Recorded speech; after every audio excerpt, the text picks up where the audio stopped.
So I've done a lot of dumb shit in my life, but one thing I'm not going to do is pay $3,000 to $4,000 to live in a box, be housebroke, and strapped to a mortgage.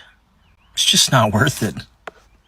I'm considering buying a manufactured house at this point. I live in Washington in the Snohomish County area, okay, so like Western Washington, and we didn't want to do that,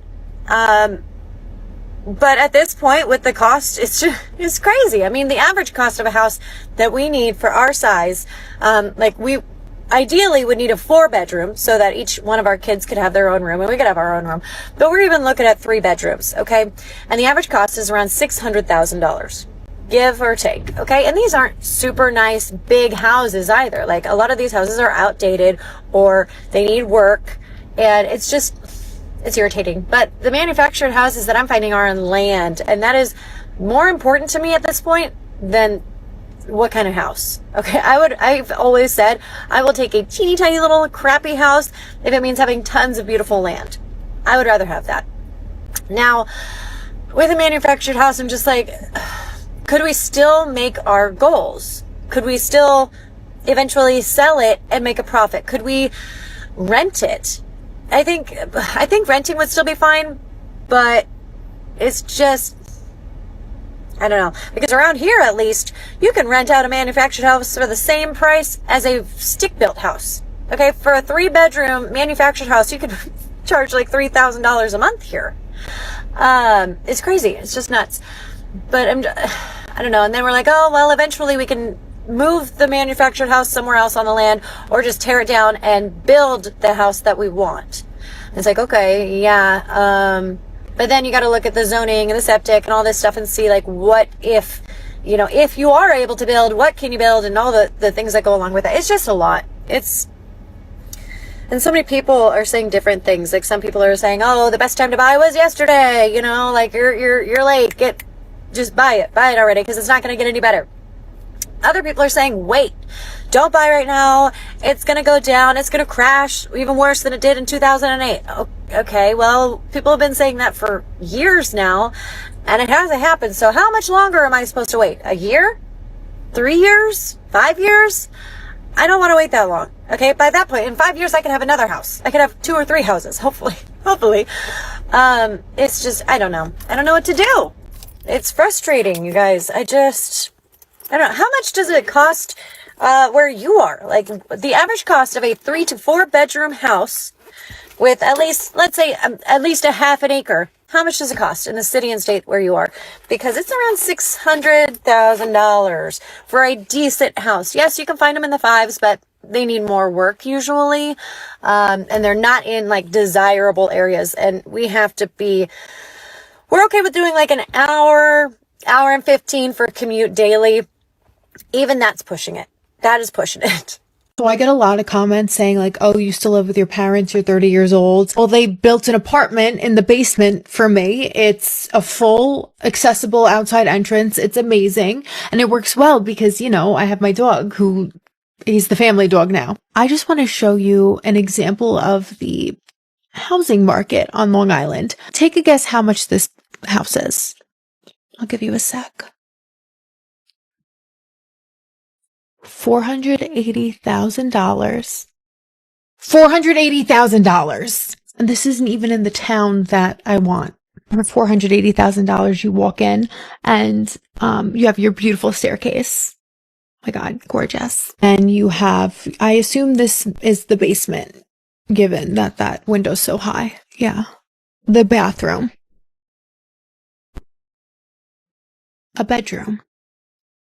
$480,000. Granted, yes, 4 bedroom, 1 bath.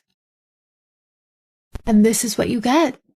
Long Island, baby. Discouraging is an understatement. The housing market, I mean, all over, but especially on Long Island, is insane. Insane. How the fuck am I supposed to live? The amount of money that you would need to put into this house to get it livable, I feel like it would be easier to knock it down and just have the property. But at that point, I'd buy an empty lot of land in a town that I wanted.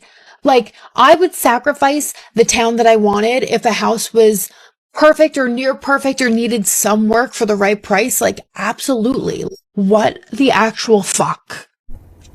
So I just got home from touring an apartment, and this whole drive home, I have been stewing with anger because between the time I signed up for that tour a week ago and the time I got there to do the tour today, the price of the unit I was interested in has gone up by $300. $300 in a week. And I no longer qualify for the unit at all because it went up by $300 in a week. And they were talking about, well, the supply and the demand. The supply and the demand. That's why it went up. They skyrocketed over the last week. U.S. home sales are the worst since the financial crisis. Right now, there are roughly 4 million people buying homes every single month, and that's where it was in 2009 when the economy was about to recover from the 2008 financial crisis. Now, expectations were actually an increase by 2% month over month, but what ended up happening was a drop by 0.5%, so they missed expectations from the previous month. There are a multitude of factors as to why existing home sales have been so low for the last year or so. One of them being mortgage rates have been around 7% for quite a while now, and a lot of people are waiting for them to drop. Number two was previously lack of inventory, but now that has changed in a lot of the country. Places like Texas and Florida have seen inventory skyrocketing for the last year. And number three is uncertainty. A lot of people want to see what happens with the economy, with mortgage rates. I know there are so many buyers that are waiting on the sidelines for 5.5%, 6% rates before they jump back into the market. And if that happens within the next year, you're going to see existing home sales skyrocketing. More buyers are going to be jumping into the market because right now you have a job market that has objectively been pretty strong. The unemployment rate is still at historic lows, around 4.2%. And remember, we want inventory to increase. We've been complaining about lack of available homes for the last 4 years, essentially. And now that we are getting back to more normal levels in a lot of the country, keep in mind that if mortgage rates do end up dropping to below 6% within the next year, you're likely going to see an enormous influx of buyers and demand is going to increase, barring some sort of black swan event where the unemployment rate skyrockets and there's just way less people that can afford a home. But let me know your thoughts in the comments and follow me for more. A recent study came out that 47% of Americans who make $150,000 a year to $200,000 a year are living paycheck to paycheck. Now, some of you are thinking, how in the crap does that happen? If I was making $200,000, I would be fine. And it just proves the point, you guys, that so much of personal finance, it's your behavior, it's your habits. I mean, lifestyle creep, it's a real thing. When you're used to living at 100 grand and then you make 120, you get used to that, and then you get used to 140, and it keeps going up. Regardless of how much money you make, your habits really do form around your income. And so that's why you have to be so careful. So don't always have hope that just because my income goes up, I'm going to be okay. Because the truth is, if you have bad habits and you make more money, you're just going to make bigger and bigger mistakes. But if you have great money habits and you make more income, then that's a blessing because it's going to be used to your advantage. Here's 5 things that help me end paycheck to paycheck living and help me pay down thousands of dollars of debt. And most of them don't even have anything to do with an actual dollar amount. Number 1, I had to get sick and tired of being sick and tired of living paycheck to paycheck. I had to take accountability and realize that I'm the reason why I'm living paycheck to paycheck. Nothing or nobody else is the reason. Number 2, I had to stop trying to keep up with the Joneses. At the time, shoes was the thing, shoes and polo. So every time I get paid, I would try to go buy a pair of shoes. I would go to the outlet mall, go in there and spend $100 on a shirt and a hat at polo, and repeat the cycle every single paycheck. Number 3, I had to get more knowledgeable about how money works and what money's purpose really is. Since we were never taught financial literacy, all we know how to do is make and spend money. We weren't taught how to keep it or invest it or use it as a tool to create and build the lifestyles that we want. Number 4, I learned how to pay myself first from the book, Rich Dad, Poor Dad. Every time we get paid, we paying everybody else. Phone bill, light bill, car note. We making everybody else richer except for ourselves. And so we get to the end of our paycheck or the last bit of our money that we have left to ourselves. And then we have to make a hard decision of trying to save when we don't have much left because we done took care of everybody else before ourselves. And last but not least, and this is probably the most important one, I was disciplined and consistent. I was disciplined by saying no to things that I knew I shouldn't have been spending money on. I would sacrifice things that I wanted to have, but I decided not to because I could see the bigger picture. I was consistent with good money habits. I am literally on the cusp of really just giving the fuck up. I'm so exhausted of pretending to be okay and then people still demanding me to be more, to be bigger, to be better for their own personal enjoyment, but not for my own mental fucking health. I find it very exhausting as a woman, as a black woman, as a queer black woman, to have to be everything for everybody. Women want me to be their best friend and confidant and their advice giver and leech all of my energy to bring them joy. Men want me to give them seduction. They want me to smile. They want me to only give the right answers and allow them to be in charge. Society wants me to shut up, go to work, be quiet, do as I'm told. My family wants me to be a support system, consistently giving all of myself as if I haven't become a completely new person since I've been an adult. My boss needs me to be attentive, detail-oriented, focused, as if the world around me isn't completely crumbling into shit and I don't have enough money to pay my goddamn bills or clean water to drink in some areas of America, and then we still have to just smile and pretend like everything's okay. I just have to give too much. It's too fucking much, and I'm really tired. I have this constant need for escapism because I'm trying to bleed out of the skin of capitalist individualist society, but I am sucked back in because I'm forced to, and I'm really about to quit on y'all and leave this fucking place. I want to leave. I want to leave America. I want to leave corporate world. I want to leave the idea of how I should be a woman. I just want to be. I just want to be without any transcriptions of how I should be. Can I do that? Without any stipulations of anyone getting pissed about what I can and cannot do? That's what I want to do. And I'm about to do that shit and I don't give a fuck what anyone thinks. It's like Monday, I'm tired. Tuesday, tired. Wednesday, tired. Thursday, tired. Friday, I'm tired up until the evening time. Then I'm off work and I have a lot of energy. It's just like, so I'm learning, like, people don't understand that work drains you, y'all. Work really drains you. Like, I don't care if you just sitting at the desk doing nothing.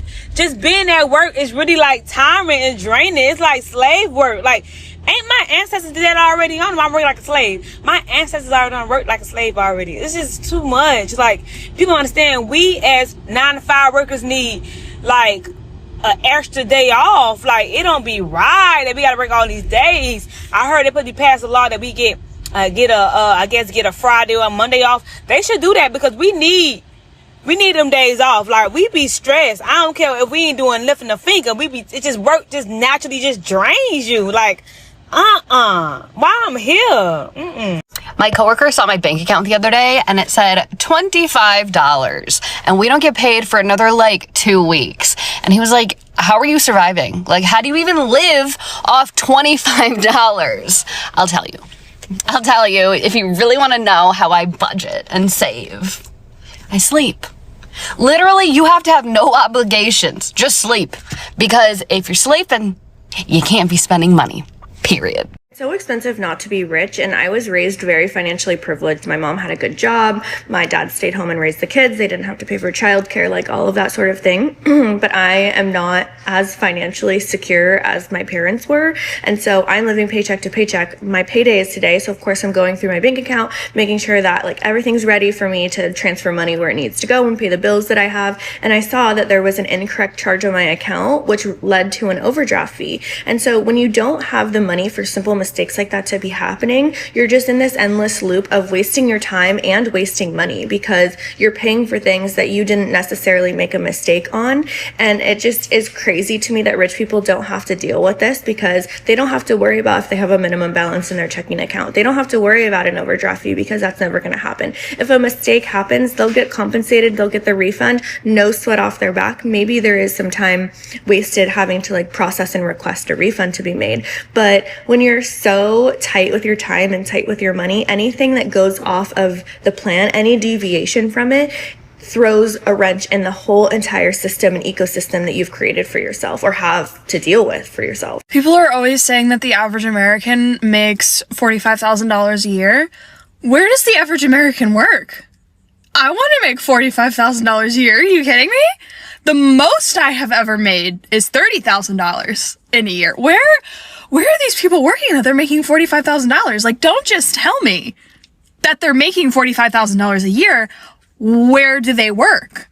Is their job hiring? I need more details. Like, where are they getting these numbers from? I don't think I know anybody in my life who is making $45,000 a year. Like, that is insane. I think that's like the average only because like there's literal billionaires who are making like so much in a year that like regular people, they're like, oh, the average is 45,000. The average person, I would say, probably makes like 30,000, like 35,000. Like, you're not making $45,000 an hour on like a $15 an hour fast food salary. Like, where are the people who are making $45,000 a year? Where are they working? Are they hiring? Tell me that, America! I make $150,000 a year as a single income earner. I live paycheck to paycheck. I have no retirement. I have no savings. And it sucks. And I work 24/7. Farm Girl Nerd here has a great quote though. She says, "You must gain control over your money or the lack of it will forever control you." And I am living proof of this statement. I'm in massive debt.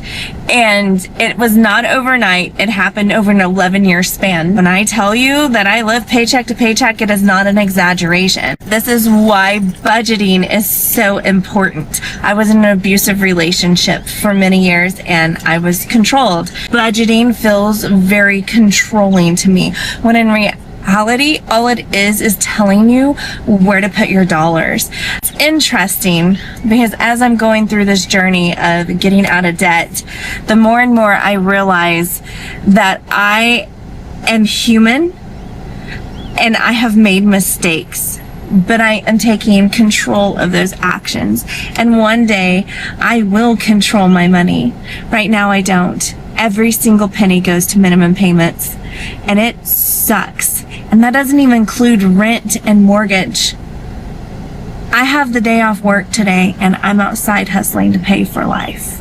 Budget, people, and actually apply the budget. People are going to lose their homes. They're going to lose their homes. I'm telling you guys, the storm is brewing and it's coming fast. Insurance premiums and property taxes are skyrocketing through the roof. And the result is that people's mortgage payments are getting higher and higher to the point that it's going to be unaffordable for most people. If you don't already know, your property insurance and your property taxes are rolled into your mortgage payment for as long as you have a mortgage. If you don't have a mortgage, you have to pay those property taxes and insurance separately outside of the mortgage. Part of your mortgage payment, when that statement comes in the mail, there's a line there that says escrow. And escrow is money that's set aside from your payments that is then used by the bank to pay your insurance and your property taxes. Your actual mortgage payment may not go up even if you have a low interest rate. Interest and principal will stay the same, but the amount you have to pay every month is going to skyrocket because the banks have to make sure you pay that. Your mortgage payment is going to go up because they've got to pay property taxes and insurance. This has always been the case, but the difference this time is that the rate of acceleration on property taxes and insurance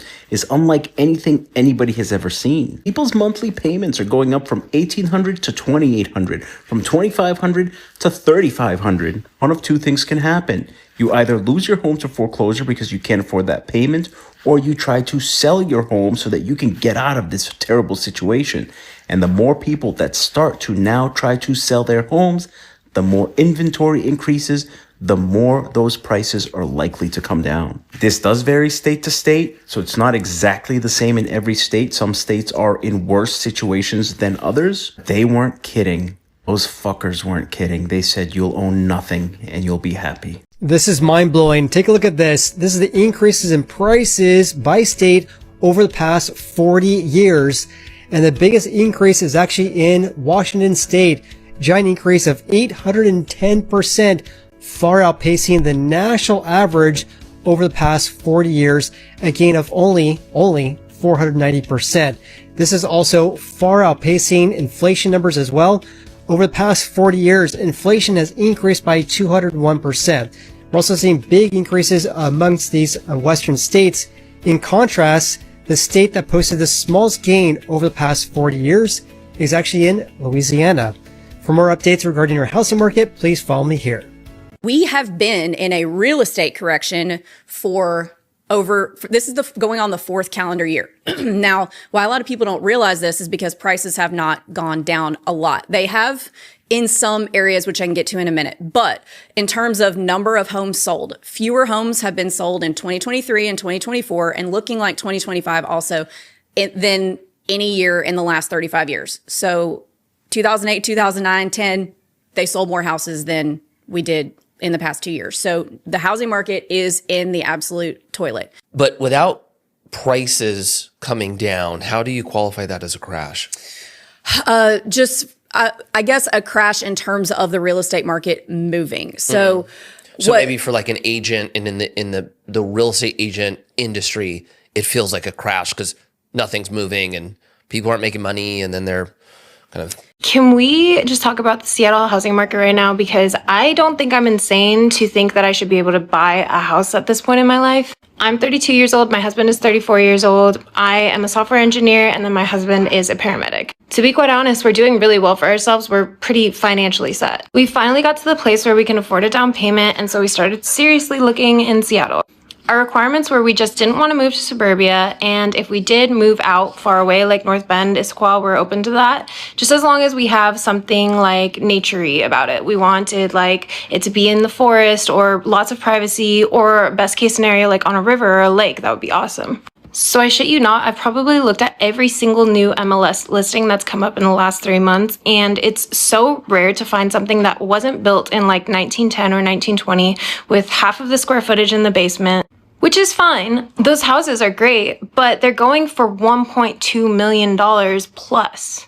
And I went and I've toured them because I was like, okay, maybe there's something special about this house I'm just missing from the photos. And I go look at them, and it's just a house with a tiny yard at that. So finally, I find this house, and it's a 3-bedroom rambler. It's super cute. It has a yard. I fall in love with it, and I'm like, okay, let's put an offer in. Even though it's $1.15 million, let's go for it because it's a beautiful home. It was really well maintained. It's like mint condition, and it was built in like the 70s, I think. We go in at 50 grand over ask. The house goes for $250,000 over ask. We're like, okay, back to the drawing board. That sucks, but there'll be another one. We'll find something else. The second house we find, it's out in North Bend. It's in a neighborhood that isn't like super high end, I would say, but it does fulfill our requirement of it is on a seasonal lake, and it has like a river super close to the property. It's probably like a 5-minute walk from the property. I was super stoked on it because it had this super open concept living room, kitchen, like there's a deck with a hot tub. It was awesome. We take my parents and my realtor out to see it. My parents have owned like, I don't know, 20 plus rentals over the course of their lifetime. And my realtor used to own a home inspection business. So they both took a look at the house, and they said, this house is kind of falling apart. They said, it's fine if you want it. That's great, because it is in a lower price point at this point, which was awesome. It was about 400 grand lower than what we had originally looked at the first time and put the offer in on. So they said, just as long as you're clear that there's going to be like a lot of repairs that need to happen, maybe like 50 grand worth of repairs plus, then that's fine. We just want you to like go in with eyes wide open about like what this house is. So we're like, okay, where else are we going to be able to find a house with a riverfront and a seasonal lake? We're basically waterfront. This house is going for $875,000. We're like, screw it, let's do it. Knowing that there's gonna be repairs, let's go in max like 50. I think we went 50 or 60 grand above ask. The realtor who listed it, she told us ahead of time, like she's going to send out the offers that she gets just so we have a general idea of what we're competing against so that we can kind of up our offer if we need to. Basically kind of like an auction format, which apparently is a rare thing to do, which I was like, cool, if we really want to bump it up, like we can. But right now we're good right there, you know. We get the email back.